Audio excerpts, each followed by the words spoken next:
Hello, this video is about how to set up your video doorbell. The first step is to make sure the doorbell is on and the red light is flashing. Second step, find your 2C app.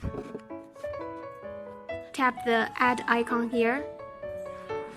Find second one, QR code bridging. Then once again, check the red light to make sure it is flashing, then confirm here. This step is about set up the network. Find the correct Wi-Fi. If this one is not correct, you can tap here replace network. Then enter the password. Then confirm next. Here you will get a QR code. Use the video doorbell to scan the QR code. Usually it takes 1 to 2 seconds. Join the network successfully. Once you hear the sound join the network successfully, confirm here next. Set up the admin password. Next.